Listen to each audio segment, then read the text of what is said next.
that All-Star game when D Rose came out and all of them was dancing and he chose not to dance. Do you want prime D Rose or you want chill D Rose? I don't know. Maybe the chill D Rose is already out, but which one do you want? Because the prime D Rose didn't dance. I would have taken the chill D Rose. Now maybe he would have danced and hit the ducky with all of them. But that's still, it's funny. Now that became a meme.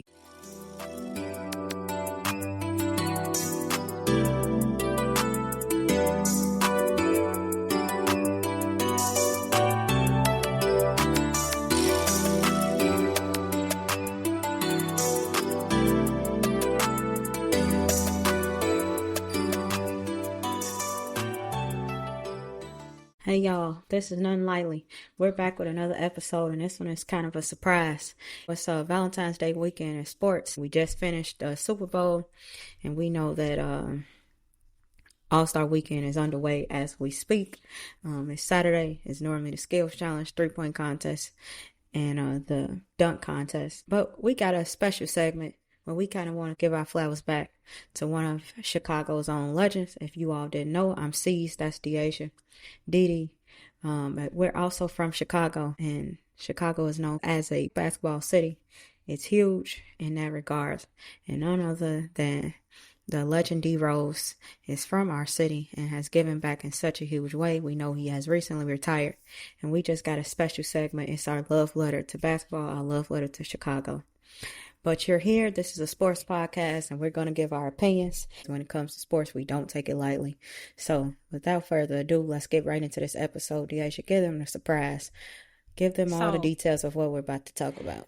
So today we just gonna, talk about a couple different things as far as how legendary D Rose was for our city, how legendary he was for the game of basketball for the Bulls. How far would he have gone in his career had he not faced the ACL injuries, the meniscal tears, the ankle injuries? How far would D Rose have went? And did he take it as far as he could go? Is it enough to just say that he's the youngest MVP? So we're gonna unwrap all of those things. And while we doing it, he already opened a legendary flower shop for just one day event. But we want to give all those flowers that he gave away. We want to give them back today. And we just thought that for this Valentine's Day weekend, no better person to give these flowers to than D Rose. So this is our special segment. We're glad that you're here. If you love D Rose, if you love basketball, then might as well just join our conversations. Let us know in the chat how you feel about D Rose, how you feel about the Bulls now, and what would he do if he was on their team right now? Would he be sending them on another playoff historic run? So starting it off, see, how legendary was D Rose for you? I remember you used to wear the D Rose when he had the highlighter D Rose, and then our coach told us you can't wear them. You got to wear the team colors. Now ain't nobody wearing team colors. Everybody in highlighter shoes. It's always somebody standing out with some yellow shoes or some pink shoes. So how legendary was he for you, and what made you want to go get the highlighter shoes? Well, it's funny to say that was around the time when we started seeing those colorways, like highlighter shoes on the court. They just stood out. Now you see that everywhere. It's always a kid in them, in orange, green, yellow. I mean, look at Kobe. He has made the Mambas, like the Grinch ones, they iconic. But D Rose was one of the first. And to be honest, those still to this day are my favorite basketball shoes. They were so light, so airy. I felt like I had bounce and I could run a track meet in them shoes. So I was so disappointed when our coach, when he said, oh no, our colors was red, you can't wear them yellow shoes, because they were so comfortable, and I feel like I could make any move in those shoes. Plus I had my ankle braces. I wasn't afraid to do nothing on the court. So the reason why I got them, one, they were comfortable, but of course D Rose, he was one of my favorite point guards back in the day. That was when he was on his run, his MVP run, and we know everybody wanted to be. You wanted to wear what D Rose was wearing. You had his jersey. I mean, everybody was supporting the Bulls. If you're a Bulls fan, that kind of never goes away. But I think that was the time for us where our team was actually good. So it brought some excitement into the households. Like, now we're actually winning. So those are my memories. I think I was, maybe a freshman, sophomore in high school, and D Rose had maybe 3 years into the league. It just meant so much to basketball. And plus, hearing the stories of Simeon winning, knowing their tradition. Simeon has always been good. They've always been going downstate. We've always heard the stories, and you just know of the legend. If you're from Chicago, you understand the legend that is D Rose. It didn't start when he hit the NBA. It started in high school. It carried into college. And now that's why when he did all of that in retirement, people could do nothing but show love. I don't think it was anybody in the city that was trying to knock off his legacy with anything, because we just know how much he has given back to Chicago for the sport just through basketball. So yeah, it's funny that you mentioned those shoes, because I love those shoes. If I could, I wish I still had them today. I was still hooping those. Yeah, because everybody had a pair. I mean, you just had the yellow ones. I remember he had black, he had white. The yellow was just iconic, I think. And, you probably had a couple 20-point games in them shoes. Who knows?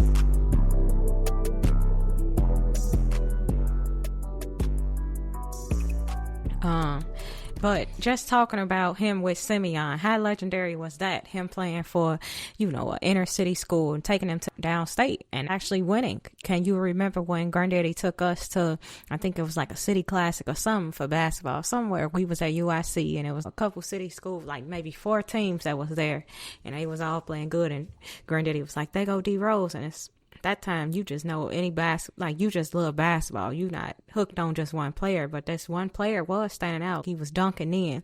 He had the ball then, doing everything that he did in the NBA. He was doing it then, and just his talent was so far ahead of the rest that he was playing against. How do you remember that time, and how did that make you feel, seeing somebody in high school? And we weren't in high school at the time. We was younger. See, the impact of it is, it's like, when you come from the city or the Chicagoland area, you think that these huge milestones is far-fetched. Like, this could never be you, or like, is the NBA too far? He's not that much older, not that much younger, blah, blah, blah. Like, is this that he had?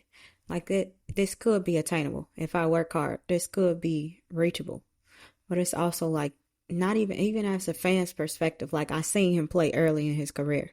I seen him play from those younger years. And yes, he was doing things that typically guards wasn't doing. He was jumping out of the gym. I mean, he had some crazy jump, some crazy bounce. But if you just think about his ball handling ability, his shiftiness at that age, his shot that people say, I mean, it did develop more when he got into the pros, but when you able to isolate and get to the basket, get anything that you want as a high schooler, of course you're going to knock a couple jumpers down. So just his ability to do whatever he wanted to do at that size, I mean, he was just talented and well above the competition. I remember those moments when we got to see him play as a high schooler, and like you said, he was doing the same thing as a pro for the Bulls. So it's just so iconic. And I'm glad to say that we was an early fan of his.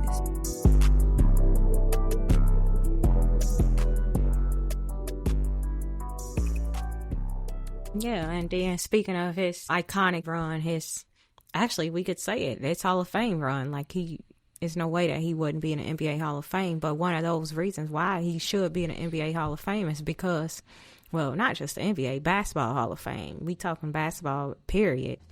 He's in that because he was the youngest MVP.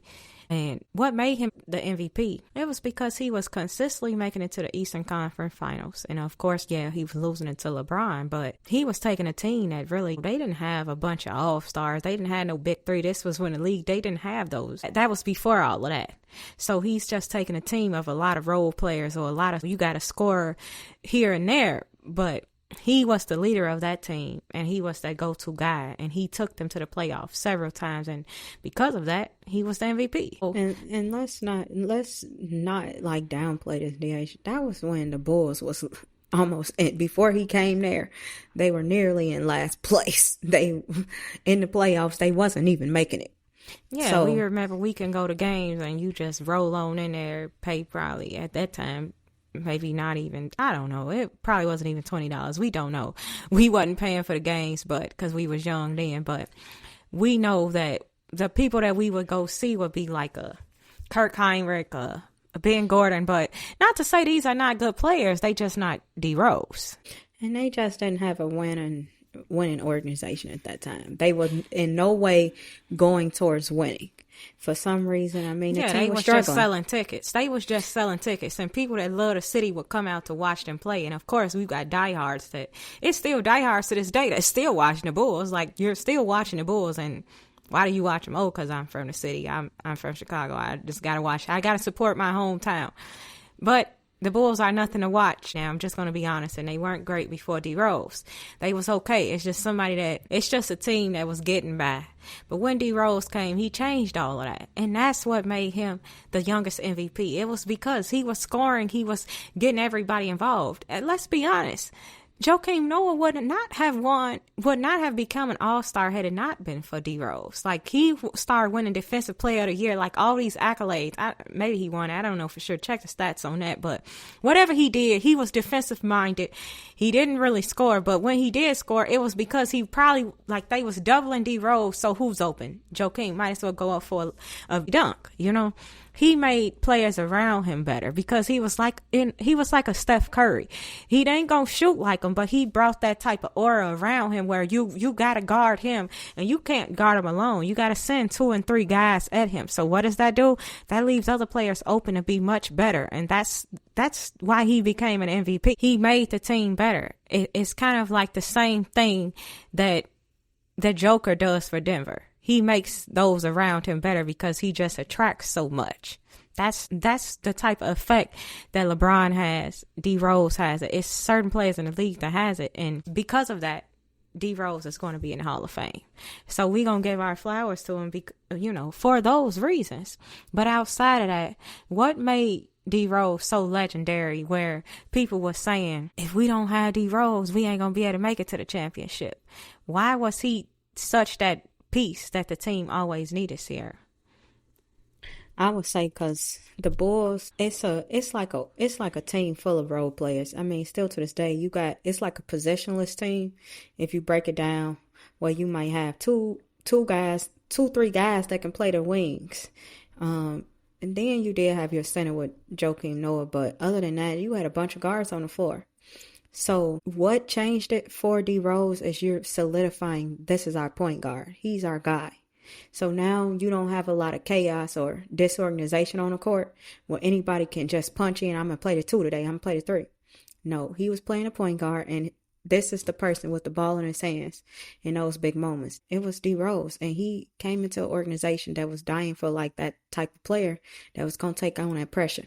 This guy had a lot of pressure on him to change this team around, to turn him around. And he did. I mean, he brought hope back to our team. If you know the United Center, it's always going to be packed out. I mean, because it's just still, we've been to a lot of stadiums, and I think the energy in that stadium is crazy. It's one of the best stadiums to go see basketball.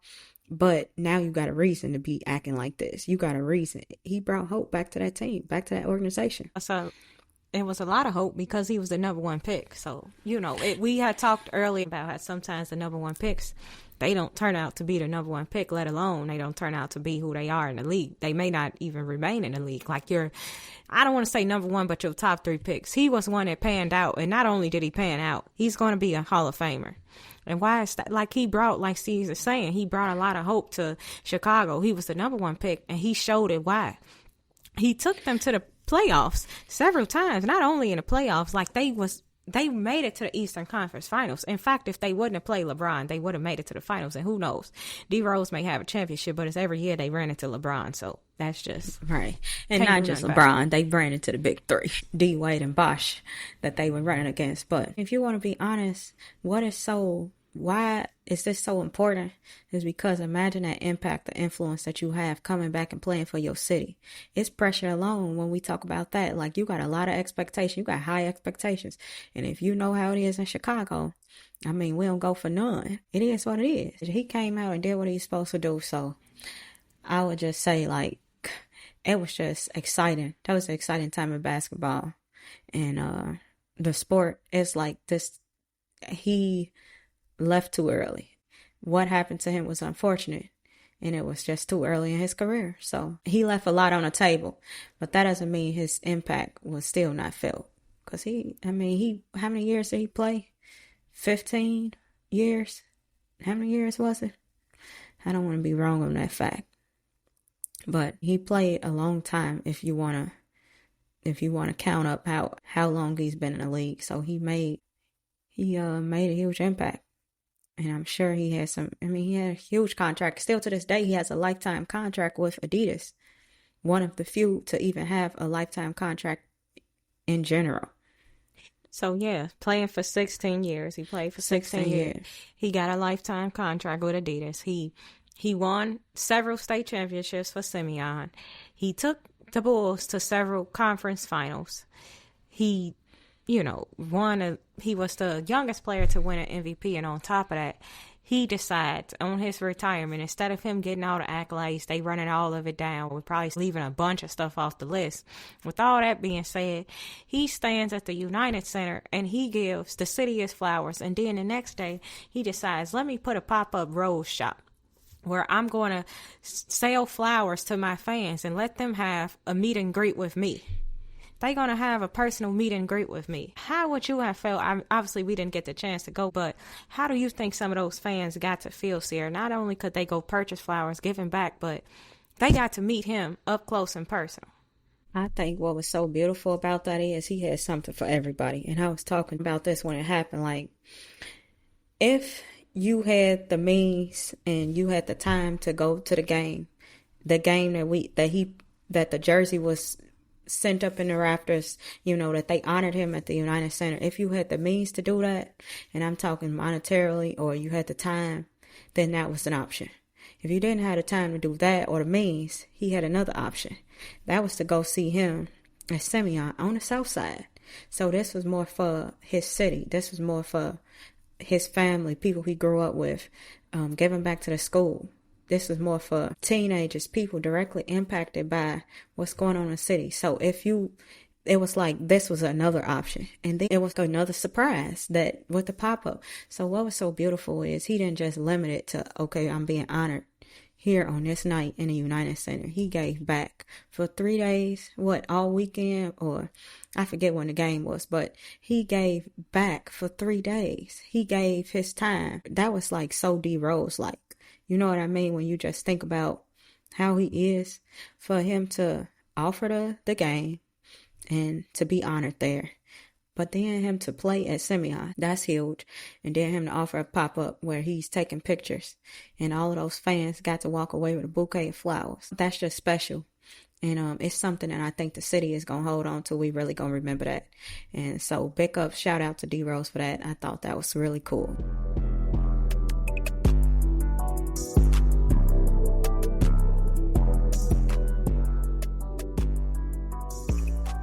If D Rose wouldn't have got hurt, we're talking to ACL, we talking to meniscus tear, we talking about the ankle injuries, just so many injuries in his career. If that not had happened, do you think he would still be playing today? And if so, would he be playing for the Bulls? And what would their impact be? Would they be a contender for a championship? Would they have been a contender last year? At least in the East, what would they have done? Well, I would think, yeah. I think the Bulls would have worked a way to get him back. I think that he would still have retired. I don't know if he would still be playing, because if you look at a lot of players that started with him, they kind of on their last little run, they on their last legs. So I think that he's still where he would have been as far as retirement. But we might have saw some things from him. We might have got a championship through the Bulls. We might have got another MVP season. So these are all the what ifs that definitely I think he would have accomplished. But I think that towards this point in his career, I could have seen the Bulls working to get him back. But it's nothing better than to still, the impact is him being honored in the way he was. So whether he's on the team or not, I think that was awesome what they did. They brought him back in a way. He was with Memphis, the last team, right? So for Chicago to do that, that's huge. Yeah, and then when we think about just how detrimental those injuries can be, like an ACL, we know that that's one of those injuries in basketball where you don't want to get it. That's on any level, whether that's AU, whether that's high school, whether that's college, the pros, the ACL is just, it's an injury you're going to see. And we know that with that injury, you're most likely going to be out. A meniscal tear, that's ligaments around the knee. So, of course, we've heard D Rose is doing too many crazy dunks. He's dunking too much. He's doing this too much. People are talking about D Rose needs to slow down. He gonna have bad knees. And sure enough, I don't want to say it's bad knees, but in medicine, you just know the terms of like you have meniscal tears, like those ligaments in the knees that's kind of maintaining that absorption and the shock. They're torn now. So on top of that, the ACL, you already got to be more limited. Now you get a meniscal tear. And on top of that, you got some ankle injury. So it's not just the typical, oh, I twisted my ankle, I can come back in 4 to 6 weeks. These are tough injuries. And how was he able, on top of that, he was able to come back and score 50 points with the Timberwolves. So what does it mean for someone to be injured but still able to come back? And then do you know anything about those injuries, Sierra? How do you feel about that? Well, I know they are tough injuries. We've seen girls, even boys, when we was growing up, go down from those injuries as kids. And it normally is a surgery, treatment. It normally takes a few months. This is back in the day. I mean, maybe things have advanced since, but it's not an injury where you out for 2 weeks and you're coming back to play. Imagine this happening on a pro level when it's money behind you. You can't just rush back to the game. So the fact that he even came back after all of this just shows what type of guy he was and what type of tenacity he has to play this game. So, I mean, you're more of the medical expert in that. I'll let you speak to that. But that's just as a fan perspective. We know that these are not just you rolled an ankle or you just jammed a finger. This is tough. People were shocked when it happened. This is all people would come back the next day at school. We was all talking about it. Next day in class, like, did you see that? Because it's like the air was sucked out of the basketball. It's like the hope left the building, because we knew what run that Chicago was on. So I think that it was devastating at that time. It's only a few injuries that I can remember that have been at the same level as that. But the impact was different because what D Rose was doing for Chicago. I mean, we had a chance. That was what it was. Yeah, and you look at those injuries, they usually take an ACL, any meniscal tears, several months. That's basically saying that that's a season-ending injury. Like, especially if you're far along, even if you're not far along, it's still the seasons, they don't go for a full year. So you suffer one of those injuries, you're really out. So imagine this happened several times throughout his career. That's what made it tough. It was like the city, they couldn't count. And that's why he got traded, because they could no longer count on D Rose to be healthy enough. And you seeing that now with other guys around the league. But what makes him so legendary is when he got to another team, he never held that against himself. Like, I'm still going to play to the best of my ability. And that's why he was able to drop 50 with the Timberwolves. He was able to drop 50 points. And I mean, he's not young at this time. We still waiting on young guys to do this stuff. When are you going to have your first 50-point game? He was doing this and he was older. But he basically saying, okay, I got the bad knees. Okay, so what? I got the bad knees. So what? I had an ACL tear. So what? All these things happened with me. So what? I was the youngest MVP, but I'm still playing like an MVP now. I just dropped 50 on you. And if you go back and hear what he said, like, he literally said, I'm still going to show you I'm that guy. I still can play at this level. And I'm not taking anything, all this naysayer, all this stuff that you said about me. I'm still going to show you that I am who I say I am. And that's why D Rose, he has that for a lifetime with Adidas. It's undeniable. You can't deny it. And with that, he uses his platform to basically uplift others. And I think that's what makes him, I wouldn't be surprised if he's one of the, just like such a great teammate and a great person that you want to have with you in the locker room. I'm pretty sure that there are so many people that could say they got mentored by him in some type of way. He doesn't seem like he talks a lot, but just his prowess on the court. He basically leads by example, and I think that's what anybody wants to see.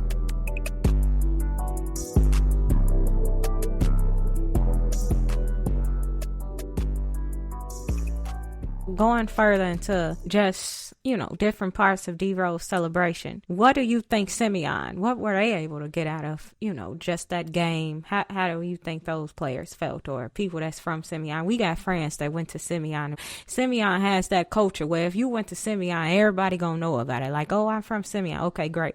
But we know it's like one of those schools. It just comes with a vast history.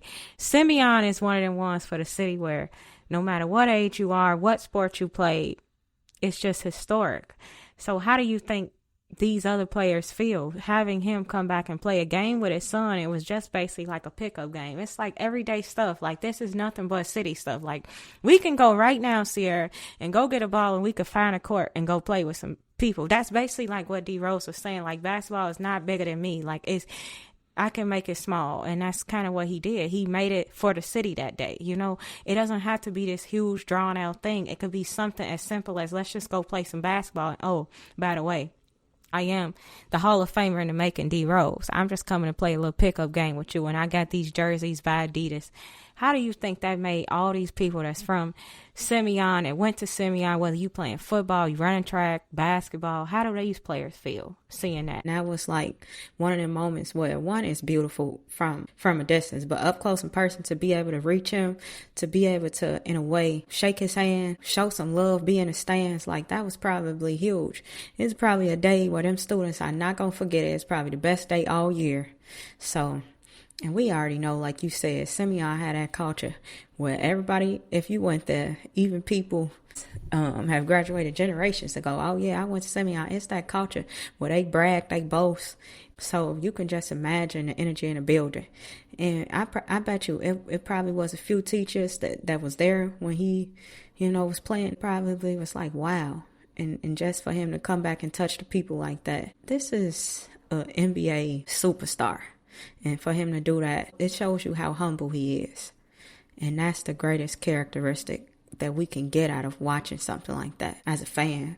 Like, you realize, this is a good guy. Yeah, you may not be the biggest fan of D Rose, but I think just like his retirement and his career, you got to respect it. You got to hats off to him. Like, he did what he was supposed to do. He might have not ever won a championship, but there's other players like that. I mean, there's DeMelo, there's Iverson. They didn't never win a championship, but that doesn't take away the type of player they were. That doesn't take away the type of leaders that they are.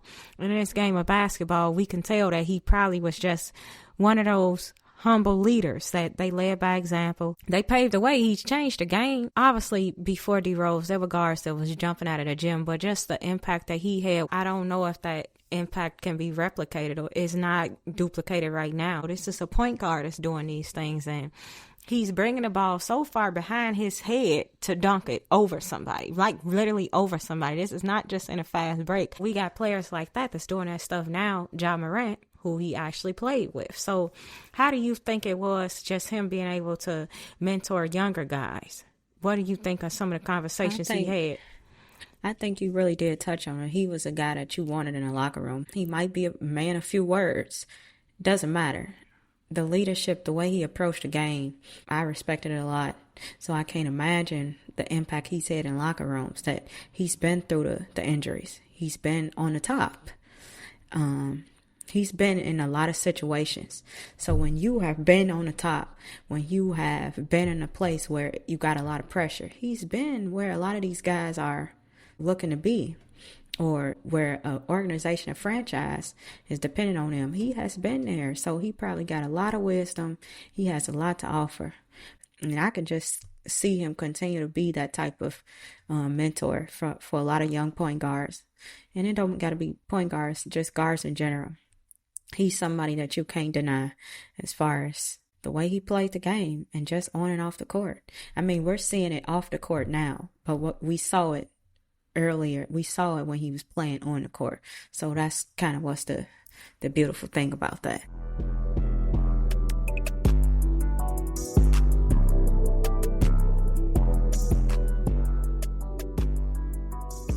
We'll just do a quick segment. Basically, we're going to say D Rose in his prime, or, D Rose as a mentor. So I'll give you a couple, questions to ask about that. So as far as winning a championship, do you want D Rose as a mentor, like basically a leadership guy, or do you want him in his prime? How would you take him? I'm taking him in his prime, because That's dangerous. That's dangerous. If you was to, I don't know, for a dunk contest, you want D Rose in his prime, or you want just basically chill D Rose? You want him grading, like judging the dunk contest. It'll be cool to see him judge because he was such a electrifying dunker, but he has to be in a dunk contest. Like I said, this was scary hours. This was dangerous. Okay, with that Simeon game, do you want D Rose in his prime showing up to play, or you want chill D Rose to play against them? No, I think what happened had to happen. I would in that way take this chill D Rose, because it's like now we missed him so much in the city that was the love that was shown, that came out on that day. So I would take it that way. Give me the D Rose now. All right. If you gonna do a 1-on-1, so we know Rival just had they 1-on-1 series. Do you want the chill veteran D Rose, or you want D Rose in his prime for a 1-on-1? It's not even a question. Give me 1-on-1 prime D Rose. He taking anybody to the basket. He putting his armpits in the basket. And which storyist do you think was more fun to watch? D Rose on his, like, the prime D Rose while he was at the top, or was it fun to actually watch the retirement? Which one? Like, that was chill D Rose. That was leadership D Rose. With watching the creative things he's coming up with now, which one is more fun to watch? It was nothing. If y'all wasn't there, you need to go back and do your research. It was nothing like the boys are about to play 7 p.m. Central Time. It was nothing like watching that. So go back and do your research. I'm taking prime D Rose. All right, this is my last question. That All-Star game when D Rose came out and all of them was dancing and he chose not to dance. Do you want prime D Rose, or you want chill D Rose? I don't know. Maybe the chill D Rose is already out, but which one do you want? Because the prime D Rose didn't dance. I would have taken the chill D Rose. Now maybe he would have danced and hit the ducky with all of them, but that's still, it's funny. Now that became a meme. I mean, it makes sense of who we hear him to be. So, but I probably would have taken it. I would have liked to see him do because prime D Rose, he did nothing. He was too locked in, I guess. Yeah, prime D Rose was locked in. But chill D Rose, you saying chill D Rose probably would at least hit a ducky or a Millie Rock now. I don't know what dance is out I right now. don't know what he would have did. A gritty or something. Yeah, something. But this is basically our Valentine's Day segment, and this one is for D Rose. I don't know if we're going to continue to do these. You can let us know in the chat if you liked it, but we just wanted to shout out D Rose. He gave his flowers to the city. I'm pretty sure there was a lot of families, a lot of guys across the city, a lot of women that can relate to this. You could relate to that story, and every one of us wants to give back at some point in our career, and this was D Rose's moment. So shout out to him. Let us know in the chat, what do you think is next for D Rose? We thank you all for tuning in. Again, we just want to give our flowers to D Rose. He was legendary for our city. To us, Sierra had the highlight of basketball shoes. I got it. Take my hat off to D Rose. Every time he pulls the ball behind his head to dunk on somebody, over somebody, I just think that's iconic, and I like what he said. I'm going to end it with this. You want to be good, or you want to be great? And D Rose always strove for greatness.